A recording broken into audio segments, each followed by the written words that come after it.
Welcome everyone to the milestone 25th Miami Jewish Film Festival, the world's largest festival of its kind. We want to thank all of our members, sponsors, community partners, all of you film lovers, and especially our presenting sponsors, the Center for the Advancement of Jewish Education, also known as SAGE, and the Greater Miami Jewish Federation for their continued support throughout all these years. I'm Oren Steer, Director of the Holocaust and Genocide Studies Program and Professor of Religious Studies in the Stephen J. Green School of International and Public Affairs at Florida International University. And I'm excited to be moderating a virtual conversation with Director Sergei Loznitsa of the movie Babi Yar Context, which is premiering at this year's festival. Along with our partners Hillel at FIU and the Jewish Museum of Florida at FIU, the Holocaust and Genocide Studies Program is proud to sponsor this film as part of FIU's 7th annual Holocaust and Genocide Awareness Week, January 23rd through 28th, 2022. So thank you all for joining us.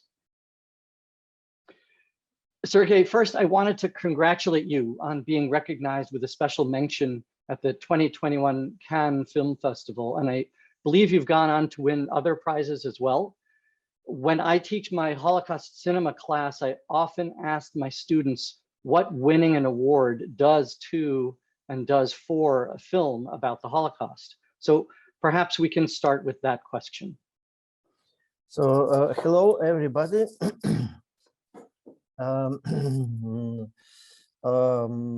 I think that these prizes which film get in some festivals, and even such a festivals as a Cannes, for example, just open this possibility to be shown in the other festivals or in other platforms and in other places. So, and it worked like that. Wonderful, thank you. So I guess the publicity can only help. Related to this, I discovered that this film actually started as something else, as a fiction film. So I'm wondering if you could explain what happened, how this film came to be, and will the fiction film still be made? Yes, I started work on this topic in 2012. When I started prepared the feature film, which named Babi Yar, and first of all, I study everything what I learn, everything what I can find, and I worked with historians in Kiev, and they just teach me about the Second World War in Ukraine and the situation in Kiev and everything what they just open archive and what they have and show me what till that moment they find. And I would like to say that this topic during Soviet time, 50 years after the 1945 till the 1991 was forbidden and was under censor, and I grow in Kiev, and this is my native town, and not so far from that place.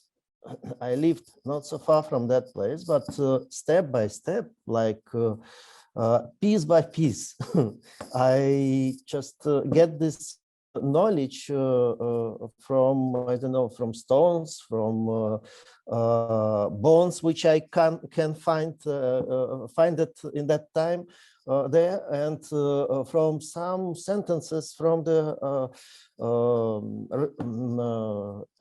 adult people.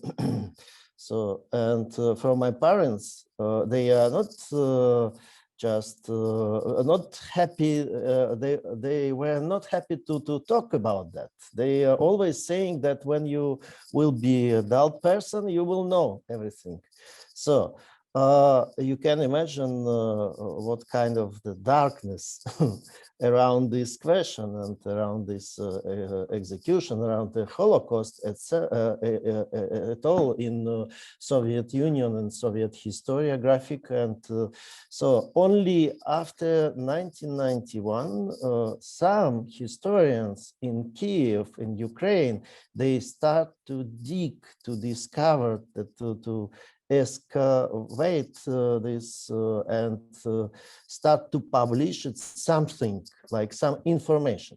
And this is, it's not surprise for me that why this film appears only now, because it is a very ancient process, and also it touched painful questions. I mean, the question of collaboration, and question of relationship between different nations who lived in Ukraine in that time, different population, and and etc. etc. And it's still painful question. It's still painful question for I only in country where I received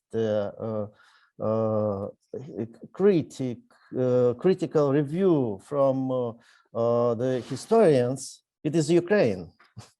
They accuse me that I don't know the history and my point of view and my position is wrong. And, for me, it's a big surprise that I just realized when I made this film, I find myself on the front line.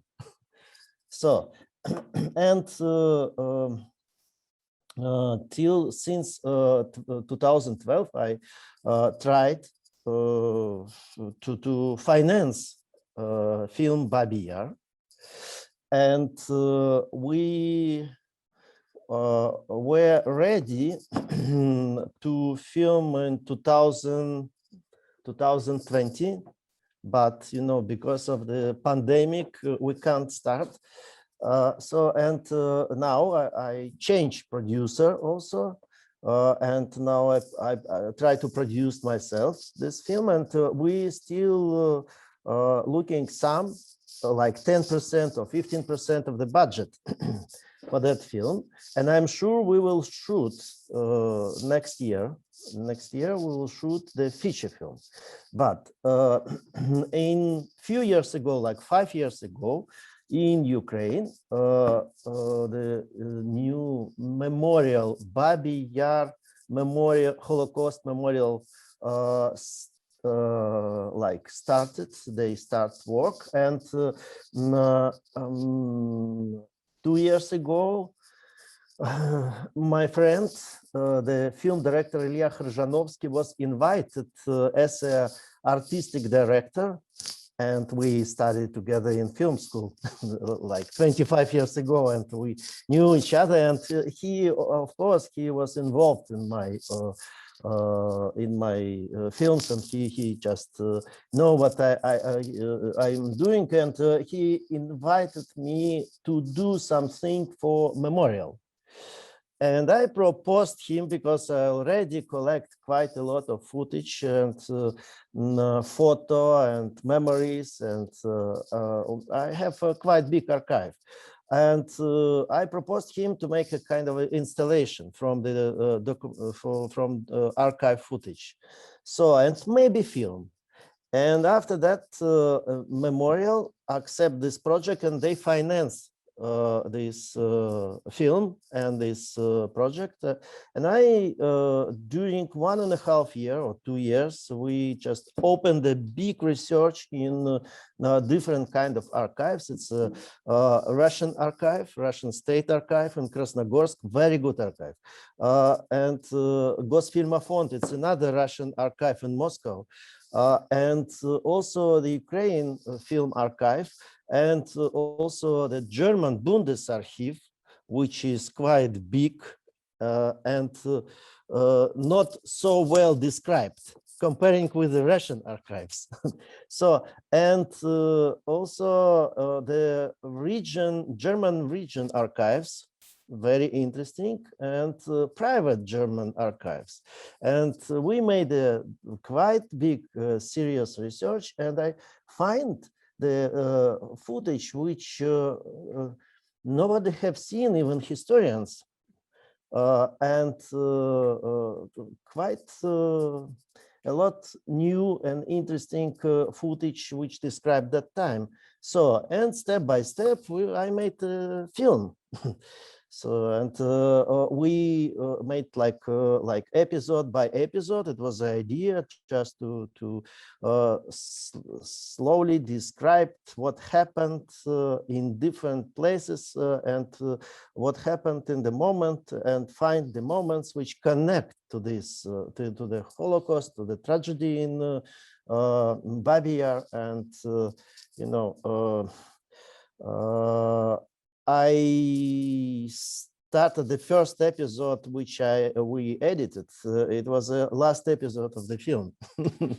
This is, you know, I didn't move like continuously. We edit episode by episode, and after that I find the place where and how we will develop the story. So this is the way how film was made. And finally, I realized that I have a film, and the last moment when I just built the film, the dramaturgy as a one unit. It was essay by Vasily Grossman. I read very moving part of the film. It's a Bible. It's a text from Bible. No, this is a very moving text. Yes, you're right. And I find, because I'm looking for this kind of text because you know, everybody know, I think this Life and Destiny, his novel which named Life and Destiny. And he was in that time he was a reporter for newspaper like Red Star, Krasnaya Zvezda, and he was in Kiev before the Soviet Red Army left Kiev, and he was one of the first reporter who came with the Soviet Army to Kiev in 1943. And of course, he have some articles about the Jewish people and in Jewish shtetl, in Jewish cities or settlements. So after occupation, and I find in internet like part of his essay, not whole essay. And after that, we looking who can have, and we're asking the lawyer who take care about this, the right of his books. They are in Great Britain. And we just wrote a letter to them, and they sent me the text in English. In Russian, it was not published. They just find the English full text of this essay. And after that, we all together find the one publication in the small magazine in 1991 in Riga, in Latvia. It was full text in Russian because text was written in Russian, and the text which exists in internet like a part of his essay, it was translation from Yiddish, because it was published in Soviet Yiddish newspaper, the small newspaper for Jewish people, and only first part with a promising like it will continue, but it's not continue because nobody wants to see this kind of text and even publish it in Yiddish. So, and on my point of view, he absolutely correctly defined what happened in Ukraine or in this whole territory with a Jewish nation, with the Jewish people, with the Jewish population, with the culture, with all of that. Yeah, I didn't find any this kind of strong and right, absolutely right description. So, and then at the end, yeah, and then at the end he says, "In Ukraine there are no more Jews." And, yeah, it's just it so is. it's really It hits is. you. It is. Yeah. You know, it is as we know, it's more or less true because you know now in 2000, I don't know how it's now. In 2000 was like 96,000 Jewish people, comparing with a few million, which was before. It's almost nothing. It's a catastrophe. What happened Gives with us, the Ashkenazi Jewish in Europe. So gives us so much to talk about. I think I want to ask a double question. One is about getting back to the issue of the archival footage. We understand, how much research went into this project. There's something very interesting, I think, about though the nature of the sources, how the material was recorded, was produced at the time, that I think comes out if one watches your film and really thinks about the sources of some of the material. And related to that is just the title of the film. I mean, Babi Yar context. We don't need, everybody watching this knows about the infamous September 1941 massacre of Kiev's Jews in the ravine of Babi Yar, right in the northwest corner of the city. But the word context, what were you aiming at when you titled the film Babi Yar context? And also, what can you say about the source material that you used to make this film, to tell the story of the context? As you know, that they I mean, the Germans, they didn't shoot the executions, and it was forbidden. There exists only one evidence in Jelgava. It's a famous 2-minute of the execution in Jelgava. It was made by the soldier or Ефрейтор, German Ефрейтор, and exists a TV some TV report about how he did it, and he explained how he shot that and what he's thinking, and etc., etc. So, and apart of that, nothing exists. And what exists about what exists, what kind of images which was shot in Babi Yar? It's a photo by the German photographer Johannes Höhle. He worked for the propaganda unit, and he made the black and white photo in Lubny. It is his also, and a color photo after execution of the things of the people who were executed, and of course it is enough to get impression what and how it looks and what it was, what is a horror.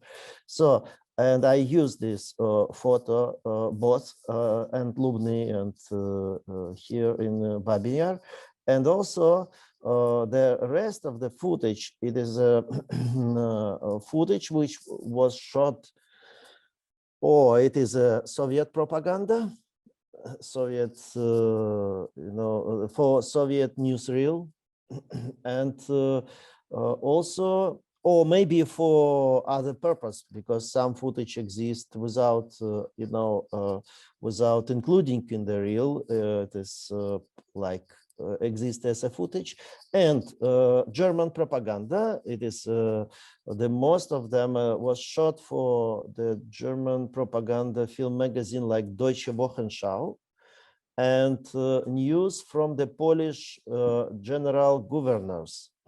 It is also propagandic newsreel. So, and also every, or almost every division have a own cameraman and camera, and they shot on 16mm. I don't know what is the purpose. Maybe they shot for themselves, but it is like marked in the archive that this is a footage from this kind of division. like Panzer Division, okay, number 64, for example. And what I did, I just find what kind of German division move and where in the 1941, 42, 43.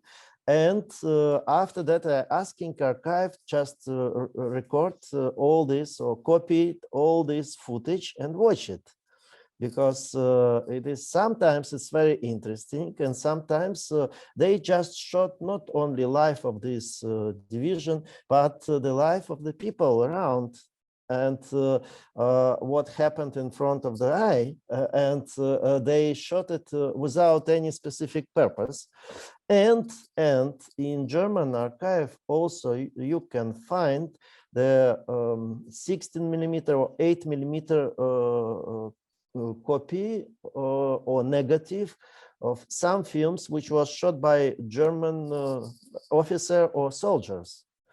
It is also sometimes it's probably sometimes it's the most interesting footage, because it's without purpose. They just shot what they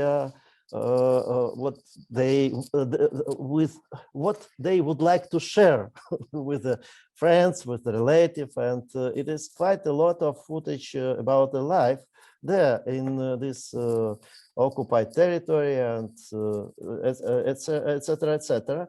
And I find quite interesting moments for my film from this footage also. And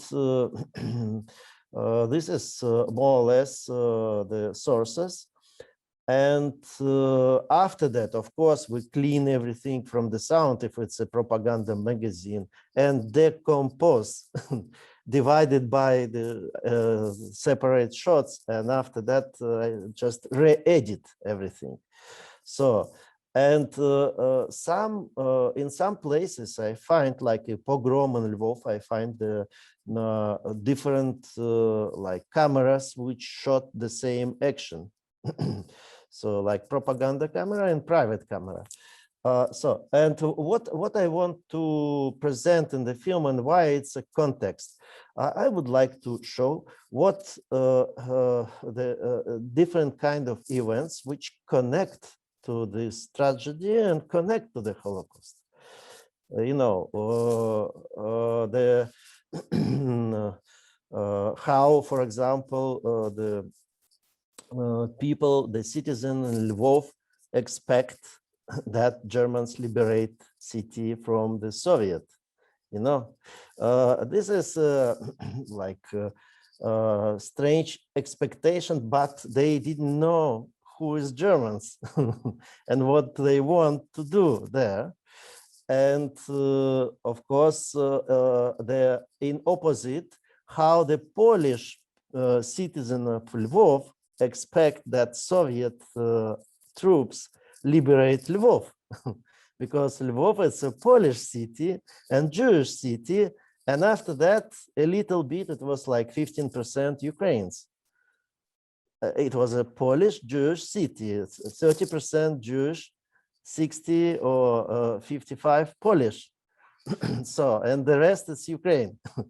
But now it's a 90% Ukraine city. You know what happened, but all this moment was fixed by cameraman.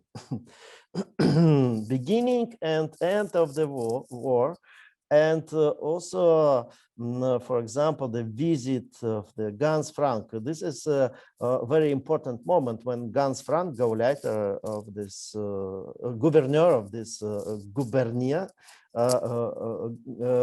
he came to Lvov to just to announce what will how Germany see this part of Ukraine.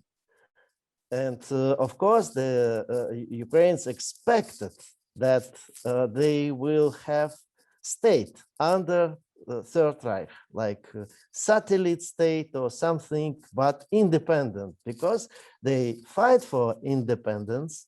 and they want to be independent, even the Ukraine nationalists, this serious organization which fight with Soviet, and after that was Germans, because Gans Franz said them that it will be a part of Poland. You know, again, the wrong expectation.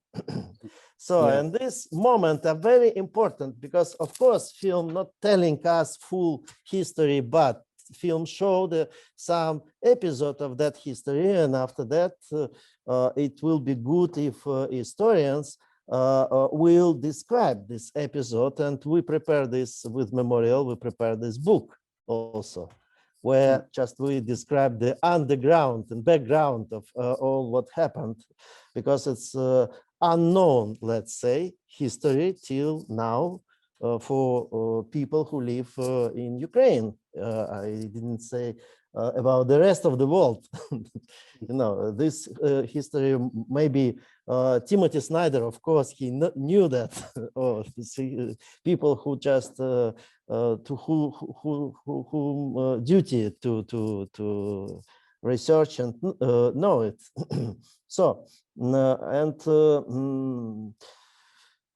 after also the big part of the film, it's evidence during the trials Yes.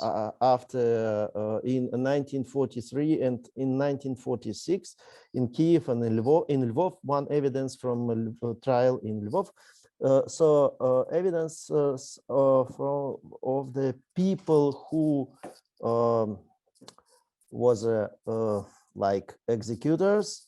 They were executors and victims, and the people who have seen what happened. And this is, I choose these different points, like one point from different side, and present in the film. So, and it was a surprise for me, how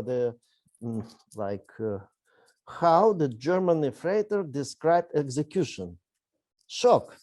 It is a shock. Zero humanism. Just like technological. What is a man? What is a character? Who is him? And you know, he looks like a nice person, but what he's saying is, you know, explosion inside when you hear him. And I remember how Vasily Grossman explained or described his meeting with this kind of people from Einsatz group. He have also this description in his essay, and he was surprised that these people was only they were said that they did the wrong job. It was a mistake to kill Jewish people. It was mistake, and we spent our energy for nothing. No, what is it? What kind of mentality? So, and one this kind of person also have a speech in our film.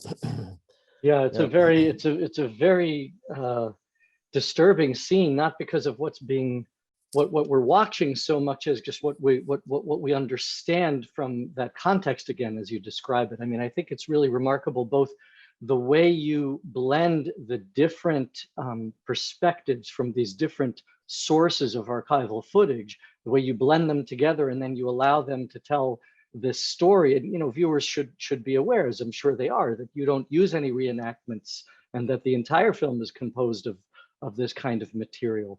But I want to pick up on that issue of some of the difficult scenes in the film. You know, not only are there still images and moving images of violence, of massed corpses, but for example, there's a very complete visual account of the public hanging of 12 convicted Nazi war criminals in January 1946, again, part of the context of the story, in Kiev's Central Square, in front of an enormous crowd of spectators. You described this, I think, in another interview as a medieval scene, and it really is when you watch it. And In an interview for Screen Daily, you said that you didn't even use all of the material from, for example, the pogrom in Lvov, because you said there were images that were so shocking that as soon as you see them, you're outside the realm of art, outside the realm of art. And so I'm wondering if you can speak about your decision related to these archival images, your decision to show which images of violence and death did you choose to show, which ones did you not choose to show, and why, and I guess some of the ethics involved in using this material in the context of your film. Yeah, it's true, but I also always like my measurement is my feeling, and I always afraid because it is easy to jump to crossing the line when what you will see, it's not a film. It's already out of the art, because it is a film. It's we have in film like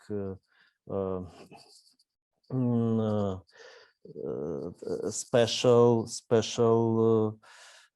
agreement between spectator and filmmaker, like and this agreement we cannot destroy it, because it's a film, always it's an illusion, and I create this illusion for spectator, and illusion like you are inside of this history, and you observe this history very close, because nobody explain you, and no voiceover, no protection, just very close and very open, because close, because it is a it is a documentary footage, and we trust that it's true, so-called true, but it is it happened, and we don't have protection in front of this footage,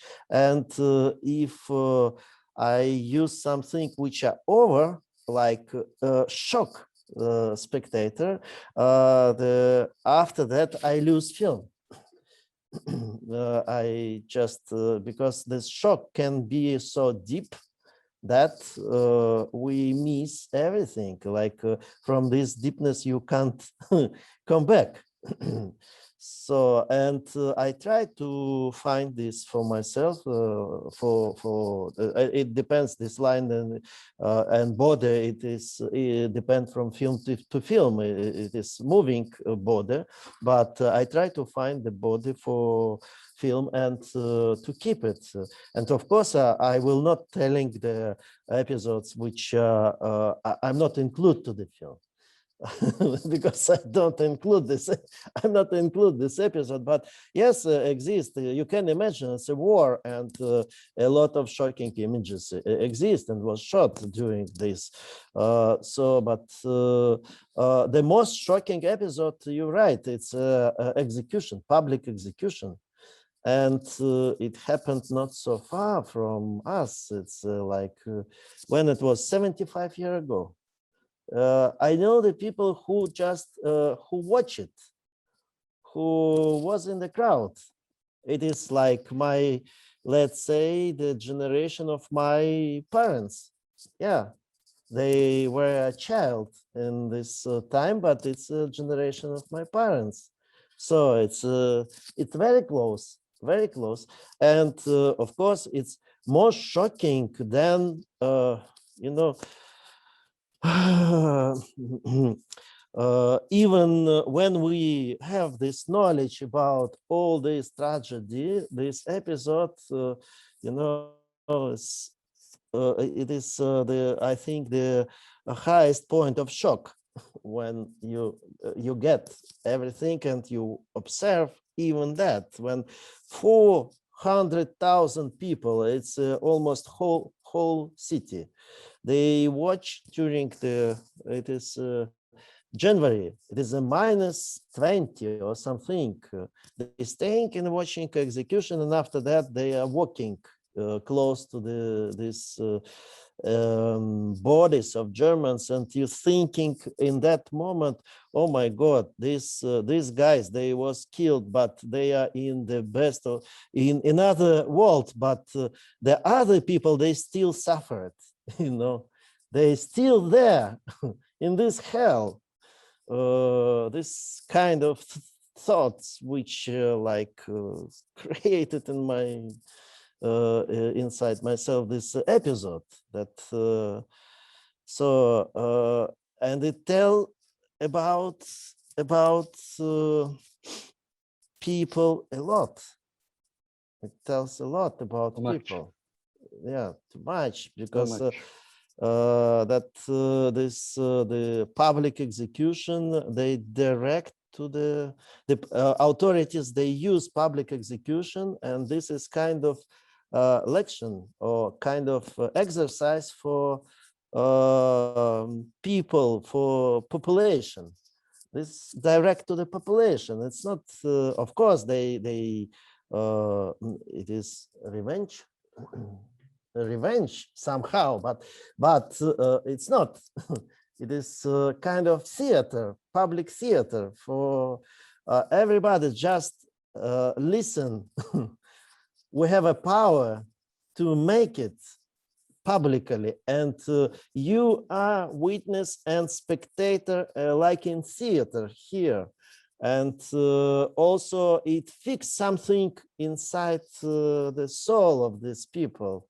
So the one of the best texts from Albert Camus about this kind of human appearance, let's say. Yeah. So, but it is all what you can see in this film. It's very, very sad, very sad. But we have to know and thinking about that. It's important, at least just not to participate and not to be in this crowd and not to repeat this kind of mistakes of history. And, yeah. I mean, it definitely it shows, you know, that it's the reassertion of the power of the state. I mean, it's affirming its sovereignty over you know, crime and punishment and law and order, and also over the population. And yet you have us watch it as spectators of the film, and that brings us also closer to it, to question what our own relationship is to the power of the state, to, you know, control, to really to control violence. I want to get also back to, and this is particularly for viewers who I hope will appreciate some of the technical wizardry of the film. It's not just in the editing of the archival footage, but in the sound work. You said already, I mean, you don't use voiceovers or music. You don't typically use non-diegetic sound. And you created a soundscape for this film that I think is particularly unique, and it's very, very original. Could you say something about how viewers can better understand what you did in terms of creating the sound? Yeah, I already 20 years work with this sound designer or sound director, sound maker. His name Vladimir Golovnitsky, and we made almost all my films since 2003. Only one film now I made without not with him, but with some other. But we already since 2005, I think, when I made the film Blockada, or this siege about the blockade of Leningrad blockade in 1941-43. We recreate sound for archive footage. just recreation, and to find the way how to do it. And we use the different kind of archives, the sound archives, like the old cars, or I don't know, this some sound which you can catch and you can hear from that time. We have as an archive. The rest we made in studio, and Foley effects, and using different O-tone, and etc., etc. And since 2005, we just made already six archive films where I just more or less completely recreate sound. And the previous film was the state funeral about the Stalin funeral. It's also a very rich, huge archive of that days where Stalin was died, and during this 3 days of this farewell, they shot quite a lot of footage, and some footage was with sound and some without, but normally without. And I mean, what I want to say, we have already like this techno. We knew how to do it. So, and also, of course, for each film exists a different way how to make sound for the film. It must fit. It's not just recreate what you can see. No, and the method for each film. And for this film, we have sound, of course, from the trials. Of course, they record the trials with the sound, and we just clean sound and add something to the sound of ambience, and that's all. And we have also the sound from the meeting when Khrushchev, one of the Soviet leader in the future, he has a speech, and this sound also was recorded at that time. The rest sound, of course, we not we, the Vladimir made. And I think this work brilliant, and also we used some songs or from that time, like some music, the Martian, and some German songs, Soviet songs. So, and these songs appears on early stage when we edit film. So the editor with whom I work on all my films since I think 11 or 12 years, he can't edit without sound. he adds something just for editing. His name Danielius Kakanauskas.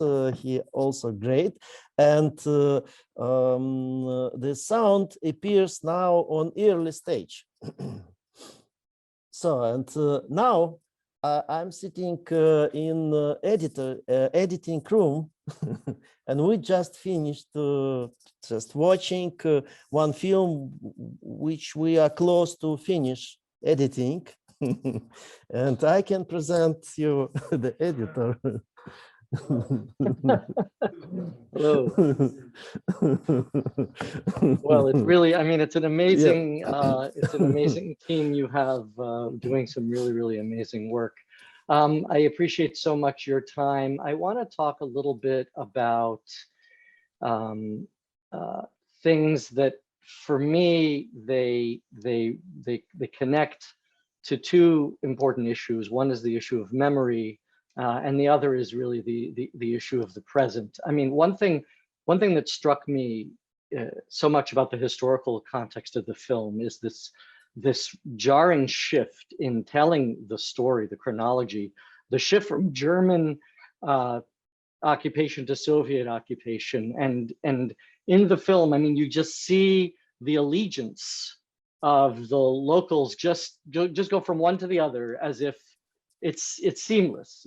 One day there's this flag, and another day there's this flag. One day there's this poster, another day there's this poster. It's just, and it just strikes me. I mean, about there's so much to say there. I don't want to put words in your mouth. I mean, what were you trying to represent?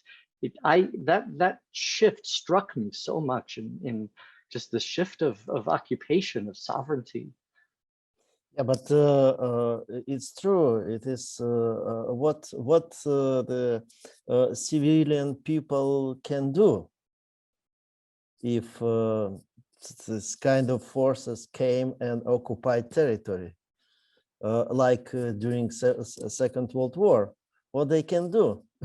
They have to agree with the people who came, or they have to, I don't know, made a suicide another way, or start. But the enthusiasm that Yeah, comes but always in society exists a part of the people who will be with the enthusiasm. They are looking something, they are fishing. They for them it's always a possibility to loot, or to, I don't know, to make a career, and to kill somebody to whom they hate, and etc. You know, and of course, even if we are talking about this particular moment, when you just have seen the enthusiasm in Lvov, it's understandable, because Lvov, it is part of Galicia. It is a capital of this Galicia, and Galicia was a part of Austro-Hungary. The language for Austro-Hungary is German language, and for them, they are familiar with German culture. And this territory was occupied when the Hitler and Stalin divide Poland in September 1939. And during these 2 years, the Soviet power killed so many people and sent to Siberia. And how these civilians, what they can expect from Soviet power, and how we can expect that they will fight for this power, which are absolutely dangerous, and terror. It is terror which they did there.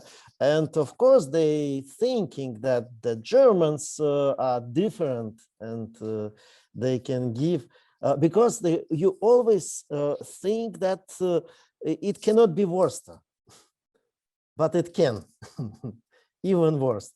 And the other part of the people who just wait the Soviet army, you know, it's maybe other part of the population.